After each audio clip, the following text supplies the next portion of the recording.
Hello everyone, welcome to my new mini blog. তো আজকে ছিল সোমবার। আমি সকাল সকাল স্নান করে পুজো দেওয়ার জন্য রেডি হয়ে যাচ্ছিলাম। তো দেখো সিঁদুরটা পরে নিলাম।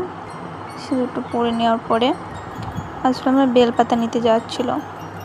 শুনেছি নাকি আজকে সোমবারে পুজোর দিন বেলপাতা তুলতে নেই, কিন্তু তবুও আমি বাসি বেলপাতায় পুজো দেবো না বলে তাই আজকে তুলেছিলাম। তারপরে বাড়ি এসে ছাদ থেকেও কিছু ফুল তুলে নিলাম। আজকে আবার ফুলই ফোটেনি গাছেতে।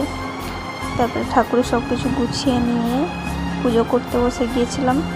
তারপরে সব কিছু গুছিয়ে নিয়ে প্রদীপে আরও সব তেল দিয়ে নিলাম। একটা প্রদীপ ফাঁকা রেখেছি, ওটার মধ্যে ঘি দেব। প্রথমে একটু জল দিয়ে নিলাম, তারপরে মহাদেবকে একটু ঘি মাখিয়ে নিলাম।